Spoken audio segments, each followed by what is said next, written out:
All of the sandwiches we serve are very meaningful to me. They all have a purpose. We don't do them just because we have to have this obligatory sandwich. We do them because they are significant in my life in some way, shape, or form. Every sandwich that we have created is something that we are really excited about, something that we want to share, something that we want to celebrate.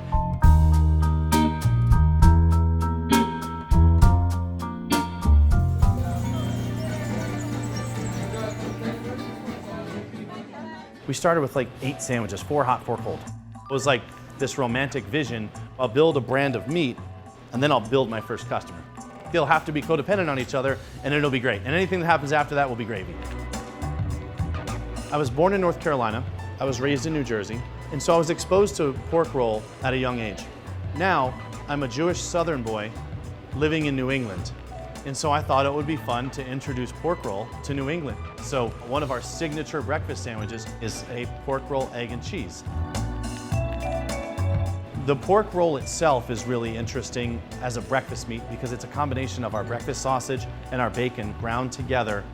We add maple syrup and we run it through a fermentation process for about 12 hours and then we fully cook it. The eggs aren't just eggs, but we add cream to them. And the cream helps the egg to souffle.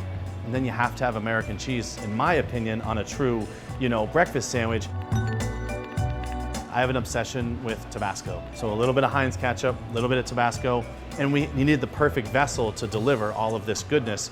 So we found these Wolverman's English muffins out of Oregon, which take a great sear.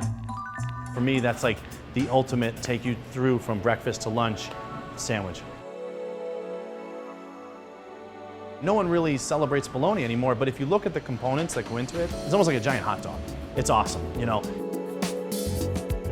We can control the amount of smoke, and it's beef, and we use wagyu beef, and mixed with a little bit of grass-fed beef, a little bit of pork, and so it's like all these wonderful meats.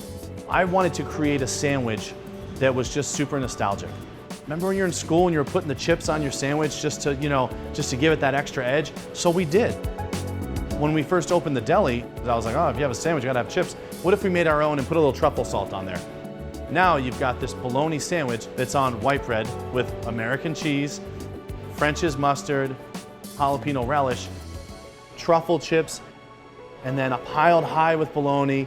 It becomes this like creamy, salty, spicy, crunchy sandwich that's like, wow, people dig it.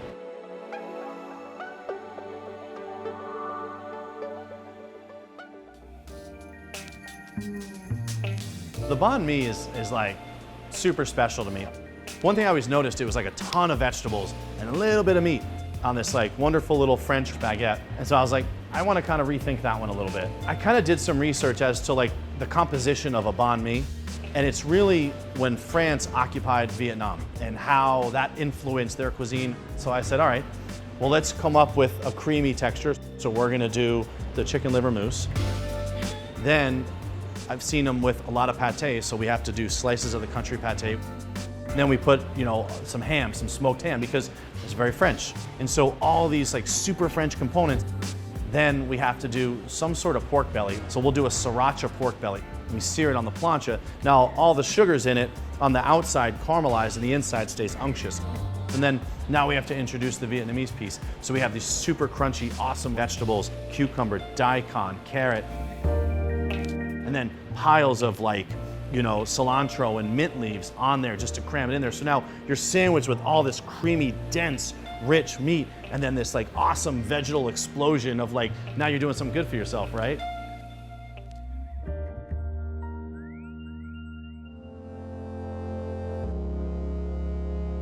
Prior to opening the deli, I was working in restaurants, and in every restaurant I ever worked in, I would do some aspect of charcuterie.